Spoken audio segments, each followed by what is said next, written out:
You pretty much could only have a modern friendship on the fringes. It's when you have time to do activities with your friends, is when you have friendship. And it's the same way, I think, for sort of casual relationships. You can only do this when you have the overhead for this. Versus, in my family where it's like, S will have a big project this week, and it's like, okay, well, when 5 o'clock hits, you're gonna have a hot meal, and someone else is gonna be taking up laundry duty, and you're gonna conquer this. And if you're just in situationships where that only exist in your leisure time, you don't have the support of a relationship, and then how does that grow? I'm Jeremy Lakash, a retirement community CEO living in Eureka, Illinois, and you are listening to the Vance Crow Podcast. Welcome back to the podcast. I'm glad you're here. Today we're having a conversation with Christine. That's right, I'm not sharing her last name because right before the camera started rolling, she said, maybe it'd be better if we didn't use my last name. Some of the ideas I have are a little controversial, and it's probably just better if it's a little bit difficult for people to find me. That's okay with me, I don't care, as long as we come on and have a great conversation. But Christine was right. She talked about a lot of things that are not really okay to talk about in popular culture. Everything from how she's both a cyclist and a gun owner, but also about her life living as a throuple and her different views on the way that things like artificial intelligence is going to happen into the world. Christine had a lot of very interesting things to say, a novel perspective, and it was really fun to sit down and hear somebody that thinks so differently than other people just be able to explain her perspectives. We're going to get to that interview in just a moment, but Christmas is almost here. If you've been thinking about a truly powerful gift for your loved ones, consider doing a legacy interview. Oftentimes, the adult children of parents or grandparents can pool together their money and get a legacy interview. And if you get this in time for Christmas, we will send you a leather-bound gift package that explains the gift to your loved one so that on Christmas morning they can open it up and know that you deeply want to preserve their stories so that future generations can know their family history. If you'd like to learn more about getting a legacy interview for your loved one, go to legacyinterviews.com. All right, without further ado, let's head to the interview with Christine. Christine, welcome to the podcast. Thank you. Really excited to be here. You are a lot taller in person than you are online, because I've seen you many times online and I expected you to be short. I'm not 40 pixels or whatever size a Twitter avatar is. I'm about 5'11" and a bit, but you get to see me in heels that bring me very comfortably over 6 feet. So I like being tall, and it's very fun when people say, hey, you're taller than I expected, because it's just like, yes, I want to crush the world. You're one of the rare people that has a bunch of Venn diagrams that when you look at them, you're like, that doesn't really make sense. And I think one of the things that crystallizes that is you're a lover of bicycles and you are a proponent of guns. And I don't know if guns and bicycles go together, but it's a Venn diagram that usually doesn't overlap that much. It's funny. I was recently living in the Seattle area, and there I carry typically in the 4 o'clock position. And I assume most of your readership knows what that means, but it's sort of on your back, right here. And when you ride a bicycle, your shirt sometimes rides up because you're leaning forward, et cetera, et cetera. And I sort of saw it as look, I'm doing community outreach. Look, fellow cyclists, gun ownership is normal. I'm one of you, and here I am, carrying my bag full of organic groceries. Well, sometimes organic. And that's just because those were sometimes on sale. Anyway, and then we moved over to the Spokane area, and it's a little more conservative area. And there, again, same thing happens. And instead it's, hey, people who are driving next to me and see me cycling, I'm just like you. I own a pistol. And here I am on a bicycle getting my groceries. So it's culturally, there's not very much of an overlap. But I think there's a lot of sort of self-sufficiency involved in both, at least for me. It's no, oh no, a tree has blocked the road, my car is stuck here, because I could just pick up my bicycle and I can go around it. It's no, oh no, I hear this crazy thump from the downstairs, I'm helpless up here in my bedroom. Nope, I can investigate. Yeah, it's an interesting thing because I'm a supporter of guns. I learned when I was a really little kid how to shoot guns, and then when I got older and wasn't moving around, then I purchased guns. Hmm. But I would almost never talk about them publicly, and you are very public about it. I'm very public about a lot of my opinions. It's one of these things where I certainly see the Overton window shifting, and I think that's very dangerous. And I think it's important for me to be vocal about these topics because I don't necessarily look like your typical gun owner. I'm a woman, I'm in software engineering, et cetera, et cetera. And I wasn't particularly into guns until a number of years ago. But they've always sort of been vaguely seen as good in my life. I grew up with stories of my grandmother who her father was a police inspector. He was a police fellow.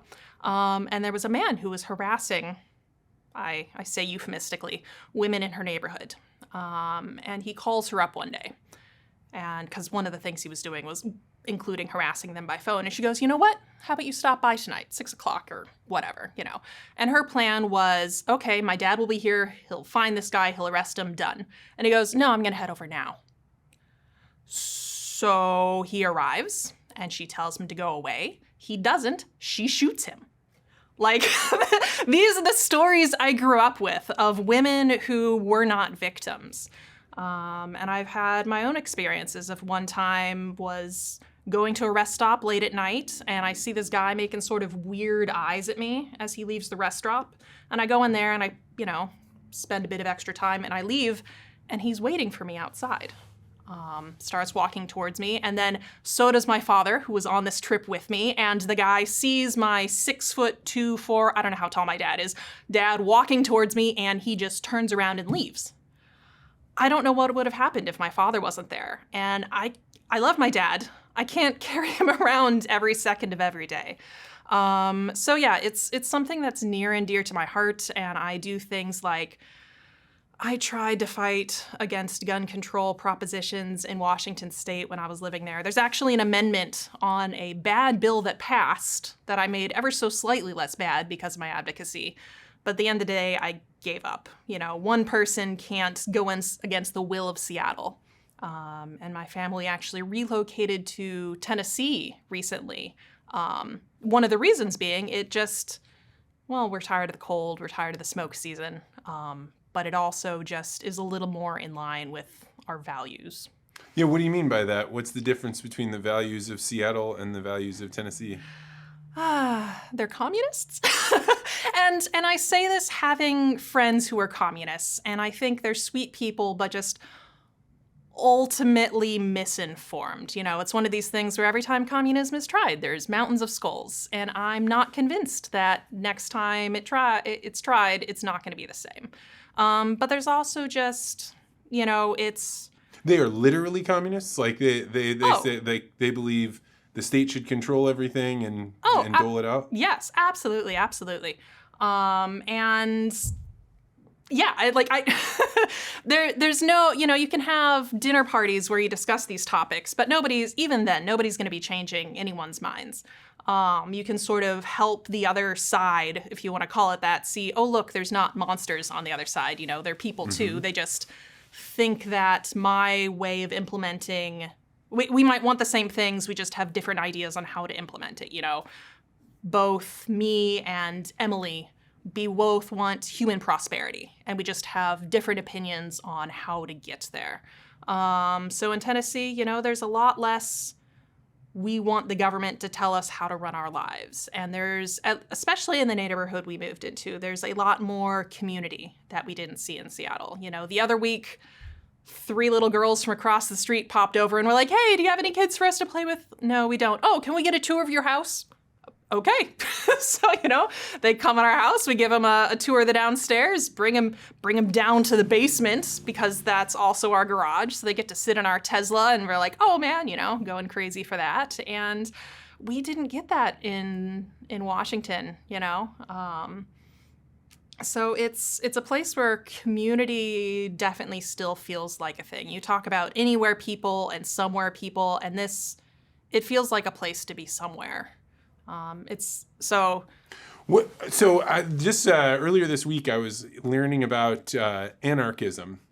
And like, I think that at least the explanation, Michael Malice was on with another anarchist, and I was like, I actually had never heard that explanation before. I always thought the anarchists were the people that are like, no government, I don't want any rules, like, let's just go have fun. And what he was basically saying was, anarchism is actually a way that you are structuring relationships, and you're saying we're going to work on things together as opposed to having a formal system put on top of us like a government. And where are you at on anarchism? I'm in a weird place because my husband, he's an anarcho-capitalist. And I very much like having access to public libraries. So I'm more of a libertarian, but have respect for the sort of anarcho-capitalist philosophy. There's actually an organization in Chattanooga called the Agora, which is sort of an anarchist store and organization thing. And there it's everyone sort of pays money into a bucket and you get sort of credits, and then the organization goes and buys like vegetables and meats and things, and then there's a shop you could go to, and it's all very like when you're quote unquote shopping there, it's not real shopping. It's structured in some interesting way. I only learned about it recently from a local anarchist friend. So I both like it, but I also wonder how well it scales. It used to be that personal reputation mattered a lot. And it's what you do is what mattered. It's like, oh yeah, Bill, he's an asshole, but when the cattle get out, he's first on his horse helping wrangle them. And these days it's, oh, Bill's an asshole. Did you hear what he, said about some minority group? And that's the only thing that matters. And that's the only thing that gets boosted. And so because we live in an age where virtue is largely defined by words rather than actions, because our communication methods are largely focused on words, and we're not sitting around at coffee shops talking about, man, it sucked when the cattle got out last week. Thank goodness Bill was there. I think that then translates into it being difficult to have an anarchist society, but I don't know. It's really interesting to me. That's a good description of it, that so much of our lives are now defined less by action, but more by words. I think that's entirely true. I think of all these legacy interviews I do, and a reporter called me. She wanted to do a story on this, and she asked me, like, what's something you've noticed about the way rural culture either was or is that's different than? And I was like, man, these people are so much more involved in their communities, like in their Rotary groups or their city government or their volunteer fire department, and they're all doing things together. So they have so many more tangible interactions with people that aren't just, hey, look at these photos of these cookies that I made and let me share with you my skin cream recipe or whatever that is, which is all just like much more self-focused rather than action-focused. Oh, absolutely. I think that's one of the grandest tragedies of our age. I'm going to try to not talk about my husband too much, but a phrase he uses that he says is, happiness comes from a feeling of accomplishment and a feeling of connection to other people. So something we like to do is we love to have people over for dinner. If you're listening to this, if you find yourself in Chattanooga, please find me. We'll love to have you over for dinner. And that's something where it's like, we cook a delicious meal. That's a feeling of accomplishment. We've got an interesting conversation over dinner. That's a feeling of connection to other people. And there's just so much atomization in today's society. I know it's the end of the interview where you talk about an opinion that you think, most other people wouldn't agree with you, but I'm just probably going to share a number of those throughout this interview. And one of those is, I think it's both great. I've certainly benefited from being able to have a full-time job and have my own salary and not be beholden to some one individual who isn't me. But I also think it's very sad that the modern family structure is largely dependent upon both people working, because there's so much important invisible work that's been historically done by women, just because I do think the sexes are different and we've got different priorities and interests, and If you're going to work in the morning and sitting around doing spreadsheets and then coming home, you're not going to be organizing the meal train for Cindy, who just, came home from a really hard birth and can't cook and can't clean. And, you're not going to be able to organize all of these things that are important for community. And yes, we have some people who have the, I could say privilege, but who have, one person staying home. But without that larger community, you can't organize things as well. There's this sort of existing structure that they could be tapped into that I really feel like we've lost. There's no question in my mind. And like in these legacy interviews, I grew up in a family where my mom stayed home. It was natural. It was like what most of the kids that I grew up with, I don't know most, but a lot of them, they had moms that stayed at home. Mm-hmm. But then when you get out into the wider world, you find out like that's actually not how it works. And there's definitely a period where you hear like, oh, women were finally freed to be able to get out of this. But a lot of the women I'm talking to, they loved being at home. And they played a critical role in the husband who went on to become the CEO or the CFO of like helping him think through things. And not just like getting his suit ready to be worn, but like talking with him about office issues and having some kind of detached thing. Over and over and over again, people have said, like, I couldn't have done this without my wife. And that atomization that's happened with women going back to work has radically changed, like you had said, the way people interact with their community. Yeah, absolutely. My uncle, he's a CEO of a publicly traded company. And his wife, she calls herself the CEO of the home. And, I don't think he'd be able to do what he does without her teamwork and her assistance, Devin, he wrote his book recently, Theft of Fire, publishing next week. And he wouldn't have been able to do that without, me and my co-wife, sister wife. There's really not a good term for it, because he's writing scenes and reading them to us. And it's, sometimes it's like, oh man, that's great. And sometimes it's like, oh, that was good. But it's... People talk about, I've heard the phrase that San Francisco startups are replacing mom. You've got DoorDash to give you food. You've got TaskRabbit to come, do small assorted tasks for you, et cetera, et cetera. But I think really what the San Francisco startup community is largely doing is replacing relationships. That's another thing about being in Tennessee in a less prosperous area.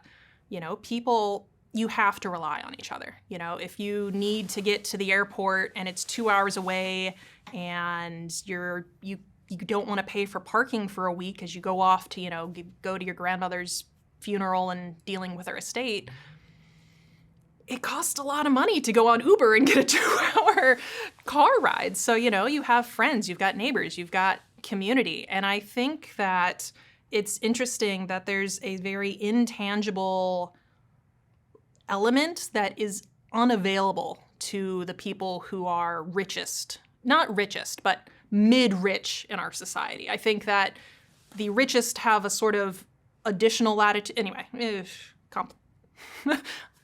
have not thought through these thoughts super well, but... I'm of the belief set that a large reason that this is happening is inflation. And that one of the largest things that the government takes from its people by saying we're just going to keep printing money is that the value of your time spent working goes down. And the value of the time that you did work in the past has gone down. And so you need, as the cost of living goes up and the more people that are engaged in the workplace, wages keep going down and the price of things keeps going up.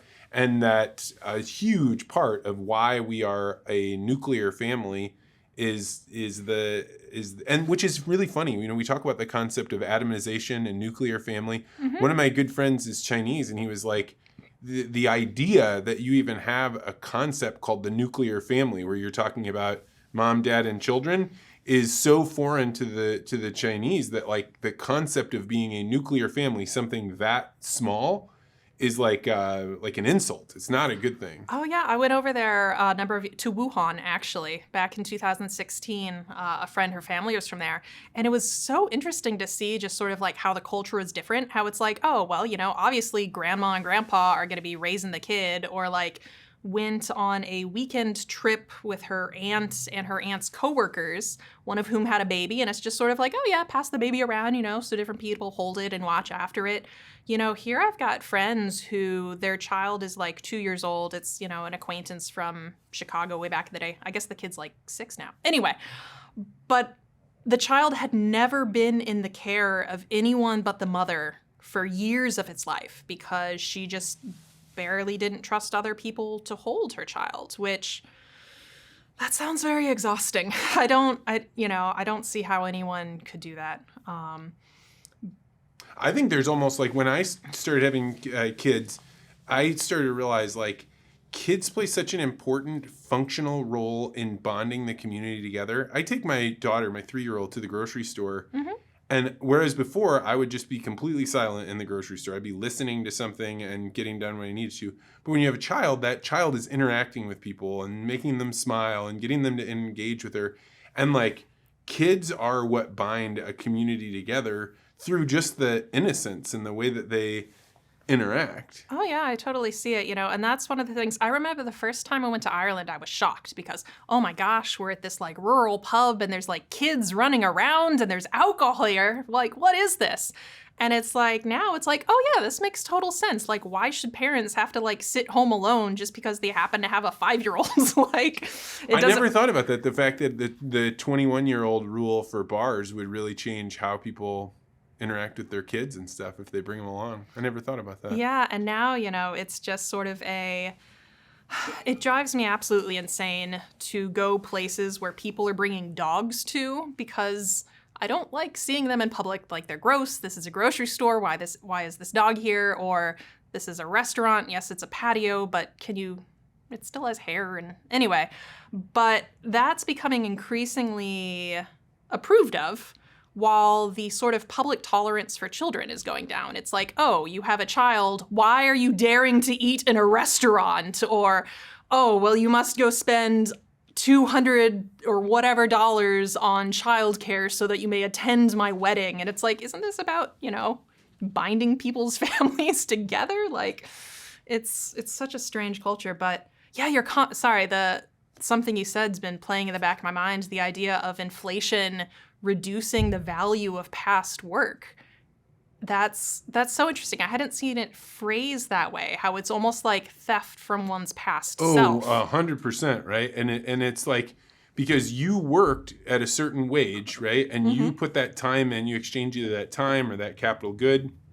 And now they're able to just throw more $500 into the Monopoly bank and then be like, oh, well, all the prices for everything is going up. So you thought you were making this much money, but now over time, that's all getting sucked away, all the value. Yeah. No, I'm very lucky in that I was raised to be financially conscious. I grew up not too far from your studio over in West County, and so I started my IRA when I was 18 years old, and always save my allowance and etc. But I know so many people who they just sort of put their money in a savings account and they feel like they're being responsible. And they are, it's like, great, you didn't spend your whole paycheck. But then the way the government is, they're just being robbed every day from... One of my favorite questions to ask financial people is, all right, so do you know that putting money in your savings account just burns it away to inflation? Do you now teach your children to open a savings account? Like, why would you do that? What positive, and almost universally, they're like, oh yes, it's very important to save. It's very important to save. And I'm like, maybe it is, right? Or maybe it's important to teach a more nuanced lesson there, because to save it in the current economy that we're in and in the foreseeable future is, I mean, I'm not saying you should go, YOLO spend your money, but like it's putting it in a savings account is definitely not something we're teaching young people. Oh yeah, no, it's crazy. Like, even 5-10 years ago when I was reading personal finance advice books, it's talk about, oh yes, put your money in this kind of account and you're going to get 5% returns, money market accounts. And then it's 2006 and I'm looking at returns on a money market account and I'm like, no, this is not what I'm getting in this type of account. It's returned a bit. I think our money market account is getting like 4.5%, hooray, as it tries to meet, 9% or whatever inflation. Yeah. But it's, it's handy for, the place where our cash sits for bills and such. But yeah, a lot of advice from the past doesn't apply Oh, very like, well. Like, think about bonds. Like that's like, and if you think about even something as simple as putting your money in the stock market, I mean, most of the gains of the entire stock market are done by, I think, 5 companies or 7 companies. And like, that's another whole part of the economy that really frustrates me, because it now has become common knowledge. Like, you should just be investing your money into the stock market. Like, well, the only reason you should be doing that is because it's the only thing that will keep up with inflation. If you don't want to be actively managing your money, if you don't want to be the type of person that's like buying a rental house or doing, like adding capital so that you can get the business to make money. So people have to put their money into the stock market in order to avoid inflation. But maybe I don't want to risk my money, right? The stock market is risk. And so this type of risk further inflames the calculation that regular people take about what their future will be. Yeah, that's true. If it's 1945, and some time of low inflation in American history, I'll admit I'm not versed enough to pick a specific date. But, it's like, okay, there's risks to the stock market, and if I want to avoid that, I could just save it. But now it's like, nope, well, you're just going to be losing that way. So you're forced into risk. So, man, that's a challenge. Well, so something you said earlier about your family, which makes you a little bit different, is that you mentioned a sister wife and you mentioned your husband. Explain what is your I actually don't know. Yeah, no worries. It's one of these things where there's a lot. I'd say my family is the most important thing to me about my life, but it's not the most interesting. I'm sure your wife is the most important person in the world to you, or maybe your daughter, both together collectively. But you don't introduce yourself saying, "Hi, I'm Vance Crowe. I'm married." It's like, oh, okay, good, happy for you. Right. And it's, I just stumbled upon a relationship that works for me. Devin, I don't know how to describe him. I love him. He's amazing. He's an amazing talker. He's there. S, I'm just going to refer to her by an initial just because I'm an insane, deranged person, and she is an absolute sweetheart that does not need to be caught in my splash zone. But she's just a wonderful person. There's a phrase we like to use that thriving is a team sport, and just for anything that's good in our life, there's another person to make it a celebration. And for anything that's a challenge or a burden, there's an additional person to carry that weight. And there's a term some people use called poly, which I kind of hate because it applies to As in like polyamorous. As in polyamorous, yeah, which seems to apply to a million different varieties of relationships. And the people who seem to be most outspoken about it live lifestyles that are very dissimilar from ours. So it's not a term that sort of resonates with me, even though it's kind of an umbrella term that could apply to my family. But yeah, we're just a team and happy together. And did you come into the relationship that they already had, or how did you guys all build into this? Yeah. Yeah, so they were together for a number of years before I showed up, at least 6. I'm forgetting now. But Devin was someone who I had sort of vaguely known for many years.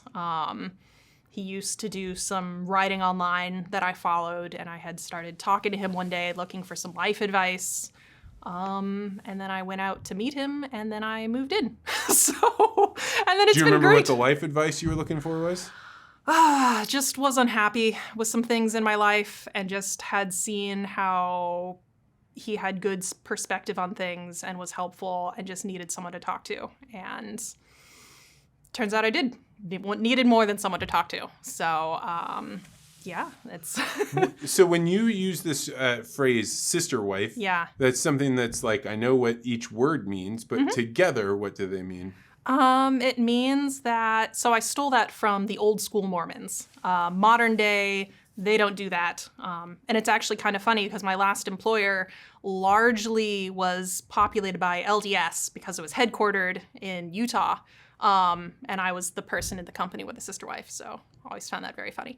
But it just means that we have the same husband, and we aren't in a relationship together because we're not wired that way. But, like, I would fight anyone who tries to harm her. So, just we're a team, and we're building our lives together. What is the part of this that's like a good question that you don't get asked, but people should, about this way of coupling? What is a good question? We get a good amount of questions, and we say, anything's fine as long as the questions end at the bedroom door, just like you would for any relationship. Because who makes a family is sort of public knowledge. We're going to some event together, like, clearly we are a family. But a question people don't ask much. How do you arrange gift giving at Christmas without making sure you're not both getting the same things, but not spoiling what you're getting for each other, I suppose? And that is a question that we still don't have the best answer to, but it hasn't been an issue yet. And your families, how did they adapt to this? Well, my family is still none too happy, and it's a learning process. And I love my parents, and they just care for me and my happiness, and they worry about me being exploited or something. And so all I can do is just sort of show through the years. It's been over 4 years now that, hey, look, I'm happy and I'm thriving and I'm in love and I'm cared for. Her family, they've been nothing but kind. We've gone over there multiple times for Thanksgiving. Her sister, absolute sweetheart, have, hung out with her multiple times. And Devin's family, he didn't have the best childhood and cut connections before I was ever in the picture. So, when people find out about you being in a throuple, is that what it's called? Yeah, sure. Throuple, triad. I think triad's more fun because it sort of has some dangerous connotations. Yeah, there you go. Is it something that they are against or for or curious? How does it go? Yeah, it's funny. It's a little bit of this sort of red-blue divide too, where you'd think that in the sort of blue areas, they would be like, yeah, hurrah, hurrah. And I do think that we get sort of us in principle we are approved of, but us individually, how we believe in personal liberty and firearms ownership and private property and etc. It's like, well, we don't really like you as individuals. And if you were to go to a red area and just query a random person off the street and say, how do you think about, what do you think about a man living with 2 wives? They'd be like, oh, that's, horrible, he shouldn't do that, blah, blah, blah. But then we have a conversation with someone, we meet them, and it's like, oh, well, clearly these people are fine. So it's a sort of the trope of, oh, people on the left love people in aggregate but hate people as individuals. And then people on the right, they hate people in aggregate but love people as individuals. That certainly seems true for us. We haven't really faced any particular discrimination. There are sometimes assumptions people make, which again is one of the reasons why I don't associate with the poly term.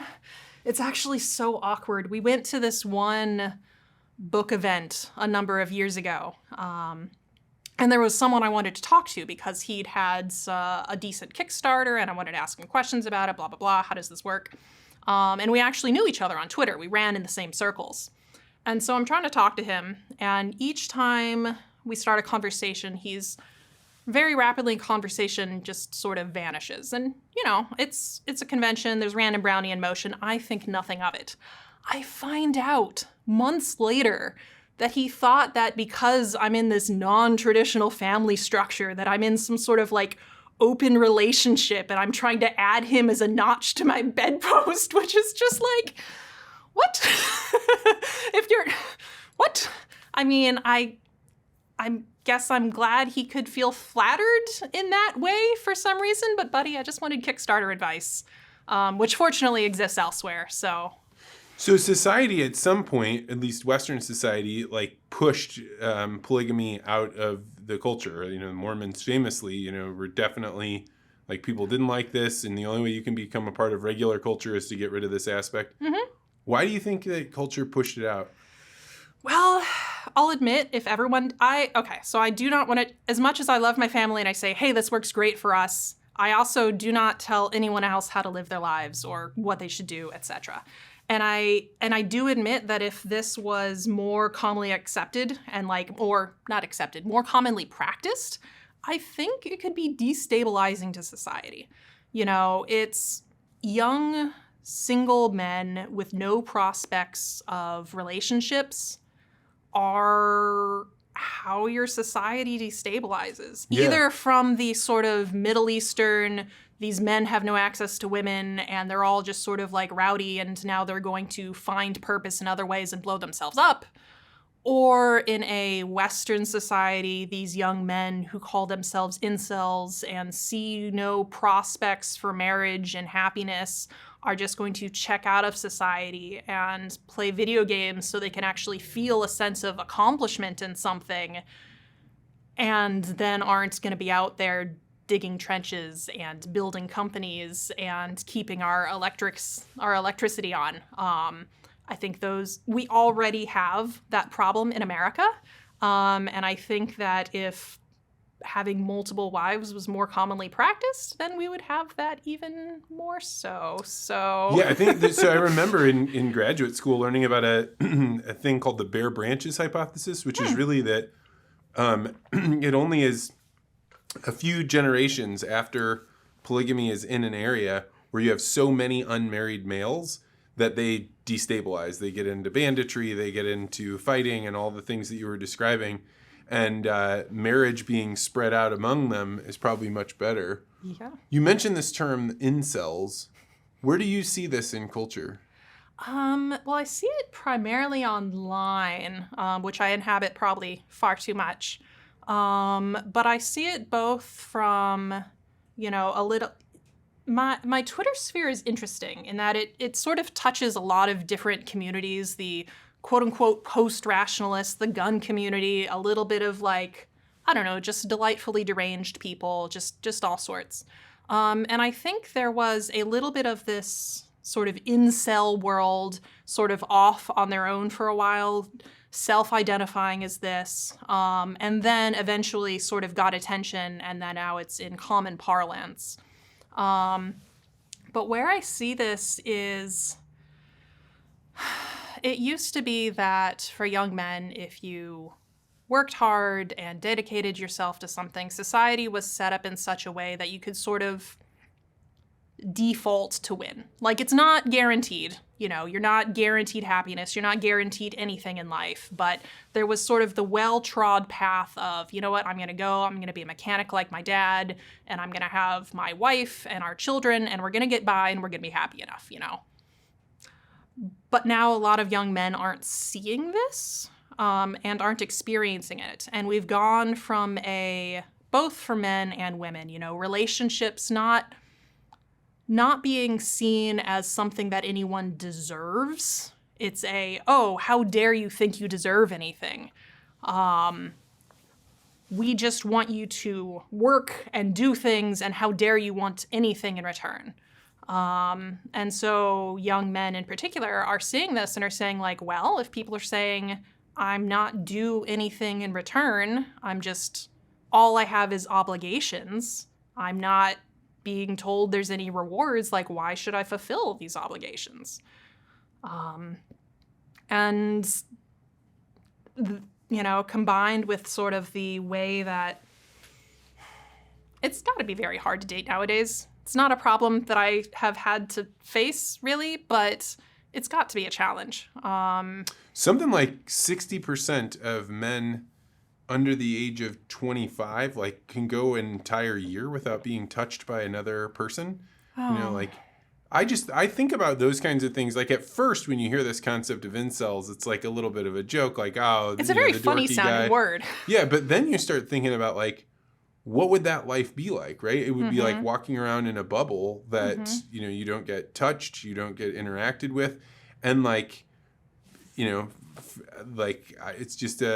it's it's something hard to wrap your mind around. It is. You know, a while ago we had popped over to Seattle as like a one last hurrah, you know, before moving out to Tennessee. And, you know, I was out one morning over by the pier area, and it's like just early morning, had my coffee, enjoying the sunlight, and just sort of like, yay, enjoying myself. And this sort of older man walked up to me and he's like, you know what, you've just got a wonderful energy about you, you know, and blah, blah, blah. And he wanted to give me a hug. And so we hugged, and, you know, I continued on my day. And that's not a thing that, I mean, I guess this random older man got a hug from a random stranger, but like men aren't wandering around getting hugged by people. No, So it's, yeah, I don't know what, it's one of these things where there's certainly a problem, and I wish I knew what the solution was. But I hope there is one. And it thinks like it's going to get worse. Oh, absolutely. A lot worse. Yeah. Do you see a rise in the type of coupling that you're doing? Do you think that this is going to increase? I don't know. I know of other people who are in relationships like this. Some publicly, some, hey, yes, my family structure is like this, but we don't talk about it. And that seems very sad to me. You know, I love talking about how amazing my family is. And I very much, so because of this, I very much understand the sort of like 1990s gays feeling trapped in a closet. And it's like, oh yeah, I see you want to be able to talk about your boyfriend or your husband or whatever. So I think that there's sort of our family structure where we're together and we're committed and we've got a home together and etc. But I think what's becoming even more common is this phrase I heard recently called a situationship, where it's you sort of have this nebulous situation with a person of your preferred sex, and there's not really anything defined, and there's not really any obligations to each other, and you're just kind of existing. And I can see how, especially in a place like New York, where the gender ratios are insane. Are they? Oh, yeah. So if you are a single woman and you want a man, go to San Francisco because the gender ratios there are way more men. If you're a single man wanting a beautiful woman, go to New York because the gender ratios there very much skews that's female. Super interesting. I know. I mean, so maybe that's the answer to this. All the incels just move to New York. You can afford it, I'm sure. So there, it's sort of like without this sort of, hey, yes, we see what we bring to each other's lives and how we want to build a life together, blah, blah, blah. It's just sort of like, well, you know, we go out to dinner sometimes and see a show, and maybe there's 5 other people doing this with this person, but you don't know, like, I think the issue is less, people indulging in lifestyles like mine, and a little more this sort of prolonged, almost high school style relationship. That sounds awful to me. Like I remember, like when I was in my 20s, I had a lot of fun. I dated a bunch. You got to meet a bunch of people, but like once you get married, all of a sudden the stress of like, how's this going to work? What's going on there? Oh, did I say the wrong thing? Or we like whatever, all the stuff that goes on with it, it's all gone. Yeah. Right? And you have new problems, but like it's not instability. Yeah. And like I cannot imagine being in a situationship where it's based on instability. It's like purposefully not. Well, and I think too, so something that I think is very hard with modern friendships is that you pretty much could only have a modern friendship on the fringes. It's when you have time to do activities with your friends, you know, is when you have friendship. And it's the same way, I think, for sort of casual relationships. You can only do this when you have the overhead for this. It's, I've got a big project at work this week. I don't have time to go on dates. You know, I'm not going to see you, Joe, Cindy, whoever. Versus, you know, in my family where it's like, you know, S will have a big project this week, and it's like, okay, well, when 5 o'clock hits, you're gonna have a hot meal, and you know, someone else is gonna be taking up laundry duty, and you're gonna conquer this. And so, if you're just in situationships where that only exist in your leisure time, you know, you don't have the support of a relationship, and then how does that grow? I don't know. Man, if you're listening to this and this is describing your life, I don't know what to say other than that I'm sorry. Yeah, it's got to be anytime you have that instability.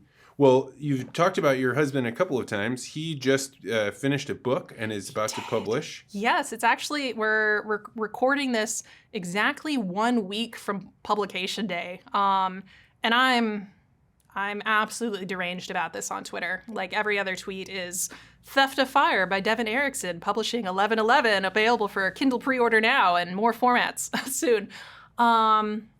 But it's so good. You know, the publishing industry is just incredibly broken these days. It's more about what books the big five publishing houses want people to read, what messages they want them to consume. And I think a lot of people feel very betrayed by a lot of books these days, where you're reading it and it's just very clear that you're getting a message. And it could be a message you agree with, but if you want that, you're not signing up for that. You're signing up for a story.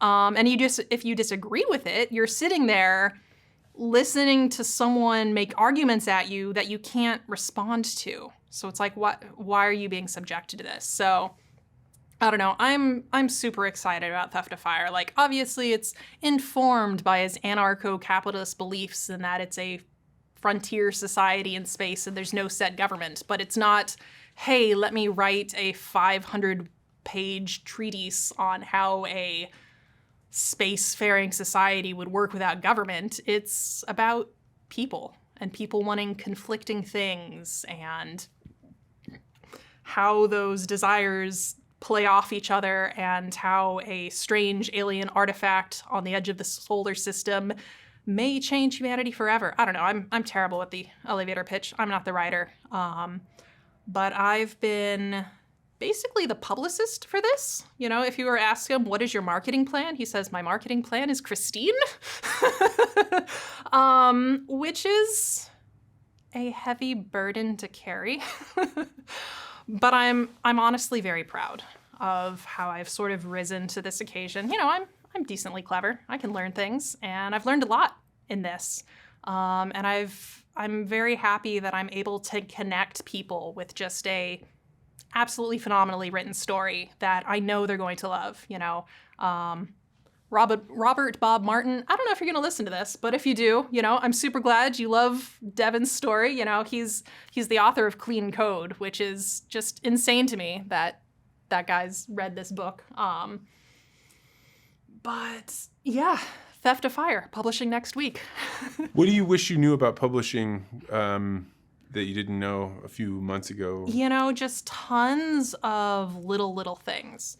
Like getting a batch of ISBNs and getting those listed in certain places at certain times versus waiting. Or what I'd really wish I'd known is on Ingram Spark, the sell-by date and the publishing date, just sort of what those means. I totally messed up physical copy pre-orders. So that's why it's just lots of little things there. Something I still wish I knew was just sort of the best way to connect with like reviewers and blog sites. It's all been very ad hoc. Like, I'm almost taking like a sniper approach. And I know there's got to be a sort of like big net approach to marketing and publications and stuff. I don't know what that is yet. So if anyone knows, feel free to tell me. But yeah, it's hard because unlike music or a TV show or something, you know, if you produce that and you say, hey, you know, buddy, you want to listen to the song? Great. They can pop it into Spotify, spend 3 seconds listening, and either they like it or they don't. If you write a novel... Yeah, it's a big commitment. That is a commitment. It's a big commitment, yeah. You know, and it's a lot to ask, you know, and that's one of the reasons why I've been primarily talking with people who I know love science fiction, because it's both an ask, but it's also a gift. It's, hey, here's a way to spend 12 hours or however long it takes to read this with something that I know you're going to love the experience of. And we live in an attention economy where even when it's, hey, this is something you're going to love, that's still a big ask, you know, because there's video games, there's TV, there's sitting around. If I didn't have a book club, there's no chance I would finish books, because I do it where I'm like, I have to get this done by Sunday because Michael and Joseph and Christina, they're all going to show up and they're going to be like, what did you think, Vance? And so like books are hard. I think like, because there's always that thing, it's easy to prioritize something else above it. Yeah, I actually, oh man, and I actually have been to the book club a number of times, and I've fallen off recently. I need to get back into that because I love it. It's so fun to be able to sit around and discuss, the story and what it means to you. And I do feel like I maybe talk a little bit too much when I'm in there, so you're welcome from the break of my voice. But yeah, So I guess that's the other thing. How do I connect Evan's book with book clubs? I actually reached out to some random space scientist who's starting a book club. I think they would love it. You mentioned your weird Twitter following or kind of worlds that you live in, and one of them you mentioned was post-rationalist. Yeah, I know. Well, so I almost feel bad talking about it because it feels almost like a secret club. I don't know how I ended up there. Who are they? What does it mean to be post-rationalist? So I feel bad for making it this legible, which is a word they use. But basically, there is a blog called Starslate Codex, which formed this sort of whole community around it called the Rationalists. And they sort of liked to delve into a lot of intellectual thought experiments. And if you've heard the term Rocco's basilisk, that's from that world. And they talk about wireheading and all these things. And then a lot of people from that sort of went from this. If you talk about things if you attempt to approach things in a perfectly rationalist way, you can get to a lot of strange places.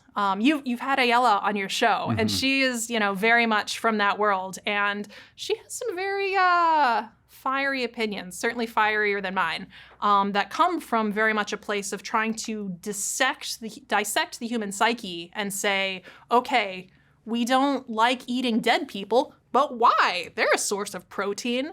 And the sort of post-rationalist thing is well, actually, there's sort of almost I want to say metaphysical component to the human mind. That and they sort of accept that, and then a lot of them delve a little more into spirituality and meditation and stuff, which I admit I'm not a huge fan of the meditation things. Other people get value from it. It's never been for me. So if I were going to explain post-rationalist from what I've heard you say, so these are the people that looked at this hyper focus, that Starslate Codex.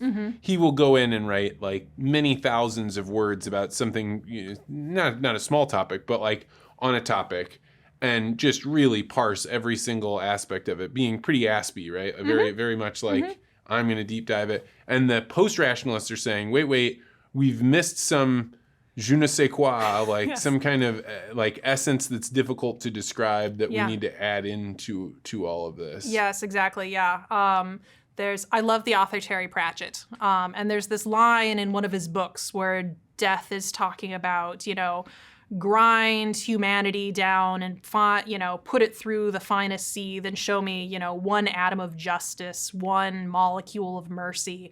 These are concepts that don't physically exist, but they do exist. They're real. And so, yeah, exactly. It's sort of hey, there is more to the human experience than the purely rational. And a lot of it is just sort of friendly vibing. There's people who spend all their time on Twitter being hey, let me tell you about how you're wrong about this specific topic, often political. And that's tedious. You're not going to change anyone's mind with 240 characters. You're just wanting to shout into the void and feel angry and feel good because you're feeling angry.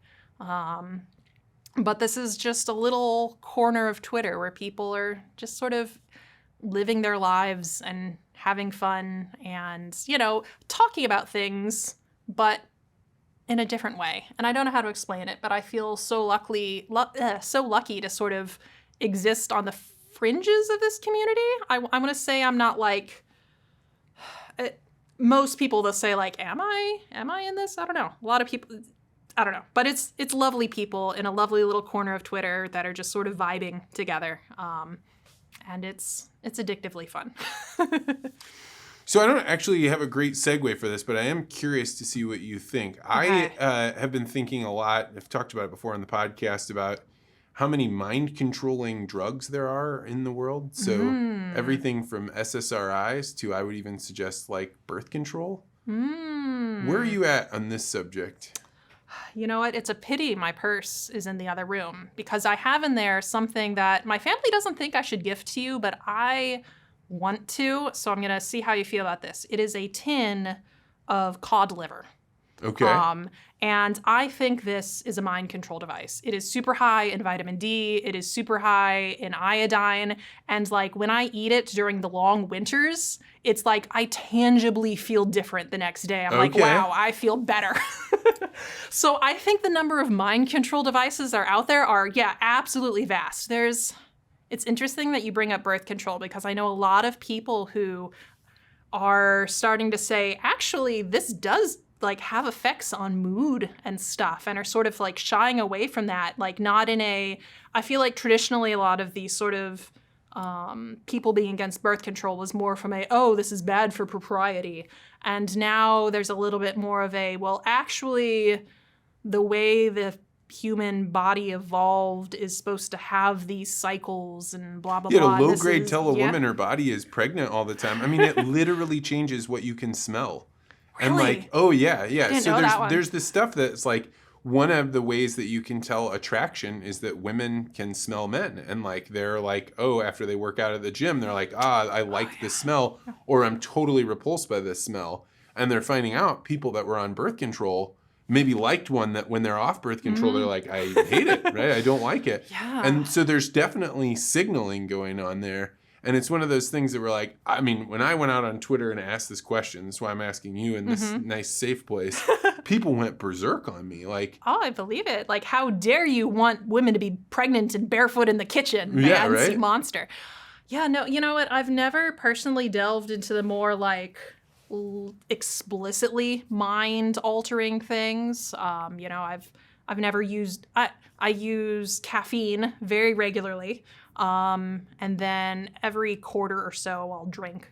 But the sort of weed and mushrooms and all those things has never appealed to me. In fact, getting off caffeine was a wild experience for me. And now I have a little bit of tea every now and then. Mm-hmm. But like caffeine is one of those ones where if you bring it up with people, they get defensive. Like, I'm not trying to convince you to give up caffeine. But like when I quit drinking coffee, first off, I had these like wild dreams, like just totally insane. And I would describe it as the difference between looking up at the stars when you're in downtown versus looking at the stars when you're in the middle of the ocean or you're in sub-Saharan Africa, right? You just look up and the stars are so much brighter. Mm-hmm. I think part of that is just because you have the most vivid dreams when you're going through weird sleep cycles, when your sleep's changing. But that was definitely true for me, was the caffeine. In fact, I would say the largest psychological change that's ever happened to me happened as a result of stopping coffee more than not having alcohol or caffeine or THC or any of those things. The way bigger one was caffeine for me. Interesting. A while ago, I got tortured by the Department of Defense. And by that, I mean I participated in a sleep study that was financed by the Department of Defense. Oh my God. Why? Why would anyone do that? I wanted to. It's like in a controlled environment, I can see what it's like for me to go, 48 hours or something like that without sleep. Oh my God. Maybe it was 38. I forget what it was exactly. And I wanted to know because like we all worry about like shit's going to hit the fan, like it's a concern. Maybe, there's probably not going to be a hurricane in Tennessee, but maybe, I don't know. You never know what's going to happen, or maybe something bad happens. It's like, so as part of the study, there was both a driving test component and a shooting component. The shooting component was not quite shooting. It was like, what they were testing was shoot or no shoot. Like, you're supposed to go, it says, go for target A, and then, either A or B shows up, and, you pull the trigger of like a literal gun that's been modified with like a laser. And I was like, this is perfect because I want to know if I've been awake for 36 hours and I need to drive somewhere because, my cousin is dying. Am I going to die in the process? And so it was fascinating. And I actually need to call them up because they give you either placebo or they give you caffeine or they give you modafinil. And I don't know which one I got. And I can find out by calling them when the study is over. So I need to do that. But I actually did fine. So I'm kind of wondering, I kind of think I got the modafinil. And so I definitely want to like get a hold of some of that metaphorically and put it in like a bug out bag. Modafinil? But for a while it was like the go-to hip productivity drug in San Francisco, in that it just sort of like helps you stay awake and helps you stay focused. And I think long term it has some short-term memory side effects, maybe. So don't take it all the time, but it seems like it could be very handy in a I need to be awake and focused situation. If I get up above, so when I was working on a ship, one of the first things you do during, they call it sea school, that you spend an entire day and a half just learning about sleep. Oh. And it was really valuable to me because you find out like your body does these 45-minute sleep cycles. If you can't sleep for more than 45 minutes, then you should stop after 20, and like just all these things that you don't know about sleep that somebody should teach. But the reason they do this is because so many shipping accidents, like something like 90% of them, come from people being deprived of sleep. And it was during this time that I realized, like, oh no, I'm one of those people that like really needs to get to sleep on time and really needs to wake up on time.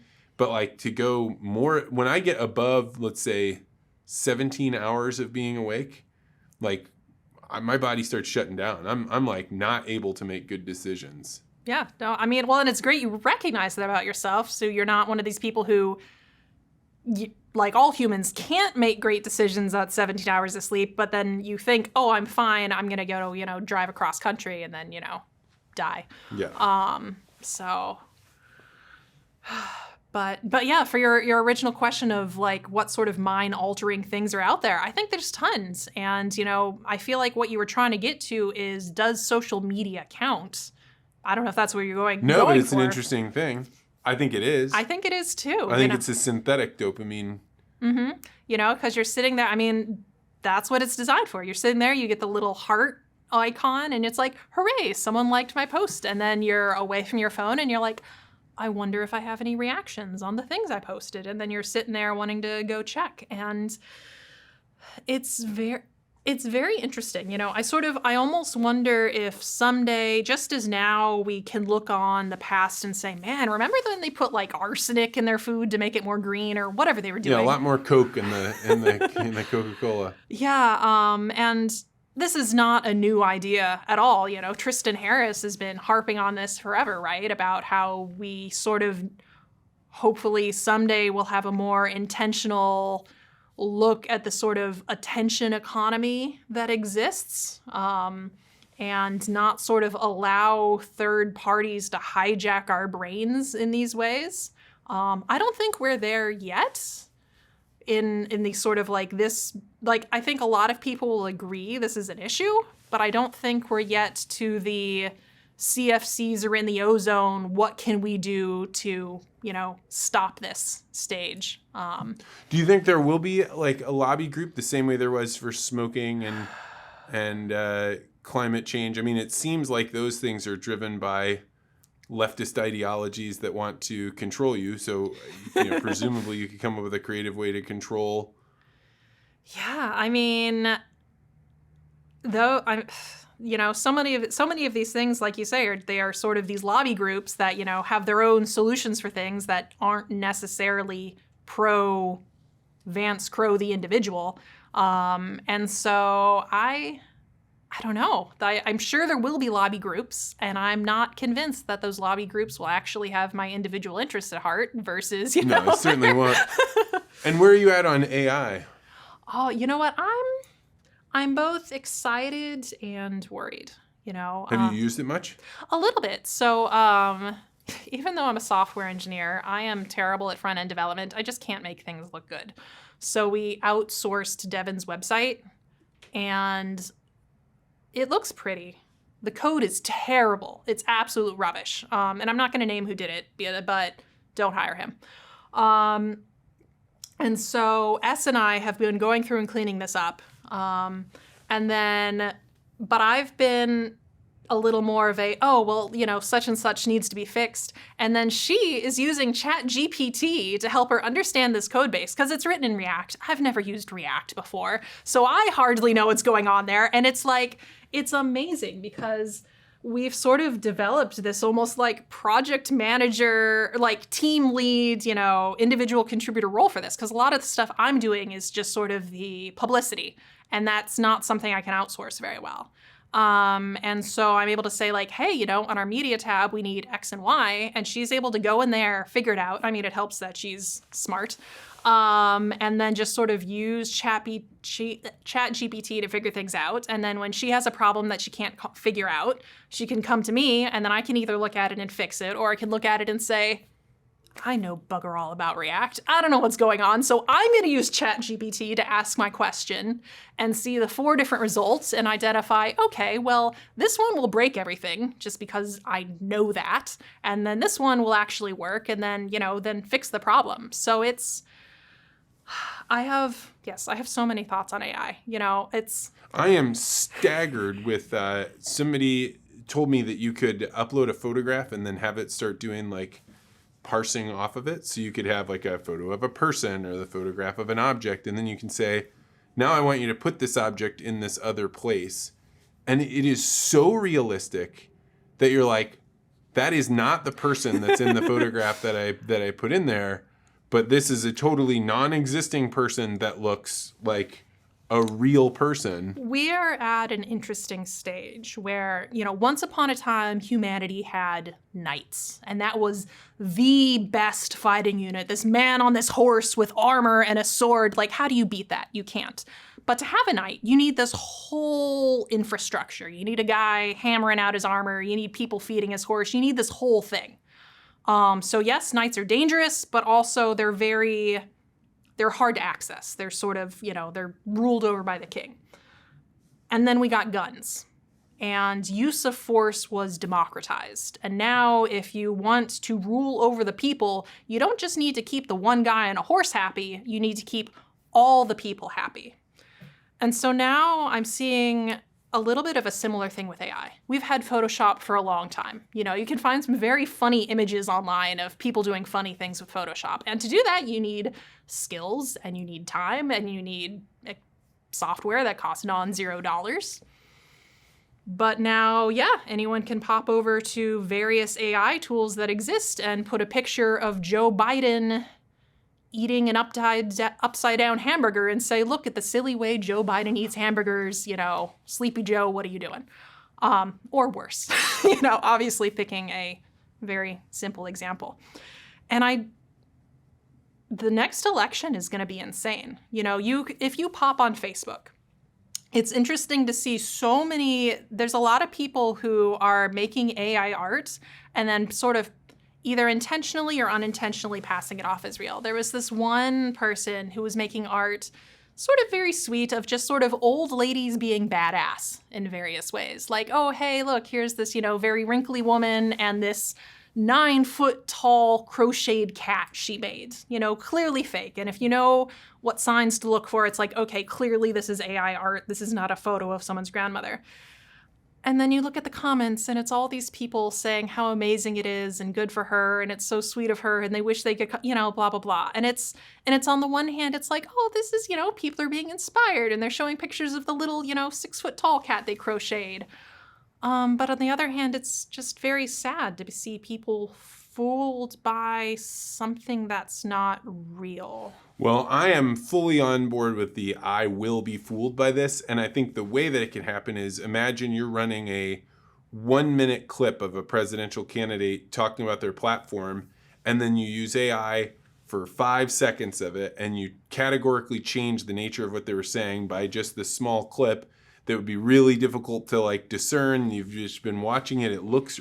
So there will have to be ways that I think it will be some kind of cryptographic signature that you'll say, this tweet is mine, and the way you know it is because I put a Satoshi in there and I sent it to you, and that way we know that it's real.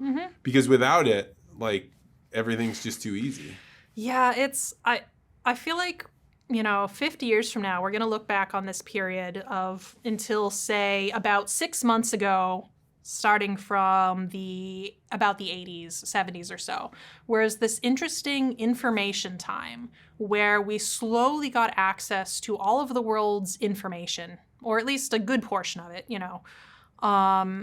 and it could, in some sense, be real. Obviously, misinformation as a term, it's existed forever. Right. But like, there was this sort of very lucky information time where it's not like the 1920s and you hear about rains of frogs in Genua and it's like, oh man, that's crazy. But it's just people making things up very, very easily. And then we got to this time where it's, we have, encyclopedias and blah, blah, blah. And it's all, you can on some level trust it, even though your trust is informed by okay, this person might be just saying things to make me believe things. But if you see a photo, it's likely real, et cetera, et cetera. And we are rapidly getting to a point where, one, it's just so easy to create fake things that you can't trust anything you're going to see or listen to or anything. But also it's, I'm talking about using ChatGPT to ask these technical questions about React too. And the information this is trained off of is people voluntarily going online saying, hey, I face this problem, what do I do to fix it? And someone else saying, do X, Y, Z. Like, yes, it's based off the technical documentation, but it's also based on this sort of content that was created by individuals facing similar things. Creating this with the knowledge that, hey, I am going to be recognized via, upvotes or whatever for doing this. 20 years from now, when everyone's just using large language models to ask their questions, where is the large language model getting its new training data from? Yeah, it's turtles all the way down, right? It's like you're using training data that the AI created, that then the AI created that. Yeah, it's how much of that is just going to be hallucinations, because it does hallucinate. If you want to ask it a question and it doesn't know the answer, it'll be like, oh yeah. You say, oh, where's the study on how many turtles you can stack, safely before they topple over? Yeah, it doesn't tell you, I don't know. Yeah, it tells you, oh, well, the turtle stacking study by Van Scrow in 2006 just makes, which was very frustrating to me. There's a story that I swear I read in an anthology once where it's a future society. There's kids sitting in a classroom. It's a theocracy. And they're reading the Bible, except it's digital. And some kid is sitting there and he's reading a passage of it and he's like, I don't remember, he's like, this doesn't seem right. And it turns out at the end of the story that, the government is controlling what the Bible says, any different day, and it's changing it, blah, blah, blah. And other things happen, but it's a short story. I don't know what it is. I don't remember what else happens. I don't know if I'm even remembering that correctly. And I was like, finally, there's a technology that exists that will help me find it. So I typed all that in and it said, it is this story by this person published on this date in this anthology. And I was like, perfect. It wasn't. It made all that up. That person exists. That anthology exists. That person is not in that anthology. That story is not. Wow. So that was very sad for me. I was doing some relatively rudimentary, like, hey, if somebody worked this many hours and you did kind of cost accounting stuff, and its math got off and it just started like spiraling. Yeah. My buddy Rob Long always talks about how it's cursed in a way. Like, you think that you're getting it really close, and maybe someday it'll be better. But right now you ask it to write something up and you're like, that was close, but not quite what I wanted. So I'm going to give it a few more instructions. And then it moves even further away from what you wanted. And then you're like, oh no. And then like the more you grab for it, the further it gets away. In particular on, I did Dolly for a while, and now I use, what's the other one? Midjourney. And Midjourney, like, it gets close, but the more I try and get it to be what I want, it just keeps going further and further and further away. Yeah, that's why these people are able to craft like specific images versus like, oh, give me a picture of a crane playing baseball. Like, I'm sure it can do that. But if I have a specific vision of a crane playing baseball, I don't know if I could generate that. I admit I haven't done too much of the image generation stuff. But like, there's certainly like an art and a craft to that. And I see that being, definitely a skill that people... Oh, I think kids will actually go to school and learn. Like, I think it'll be a thing people will say, I can teach you how to get the best prompting, like prompt engineers. Yeah. All right, well, we've had a good time here, but you have a book that you need to get to the masses. Yes. So talk one more time about the book. Okay, well, the book is called Theft of Fire by Devin Erickson, Eriksen. It's about an asteroid miner who gets an opportunity that looks like a kick in the teeth. It's science fiction. It's hard science fiction. It's not something that someone could write when they were 25 years old. It's taken a lifetime of experience to get to here.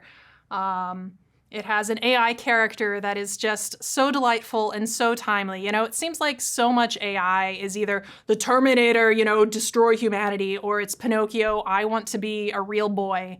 And Leela in here, she has her character arc that is a coming-of-age story that is very much its own thing. So anyone who's interested in AI, I think, would love this story. And where can they go to get the book? So right now, today, it's available for pre-order on Kindle, but by the 11th, it should be available everywhere. You can get physical copies ordered from Barnes & Noble. You can talk to your local bookshop and say, hey, order this for me. TBD if it'll be popular enough to be, you know, stalked by people. I hope so. It's, you know, but yeah. They can go to devinerickson.com, and there you can read a 3-chapter preview. You can go to the media section and see my lovely husband on television talking about his novel. You can find links to buy it. But yeah, so I guess devinerickson.com would be a good place to visit. And if people wanted to find you on the wild world of Twitter? Yes, if they wanted to find me on the wild world of Twitter, you can find me at Postafarian except the Postafarian has no A in the beginning because of character length constraints. So I'm a little bit hard to find, but not that hard to find. You found me somehow. Well, Christine, this has been a long time coming. Thanks for coming on the podcast. Yeah, it's been so fun.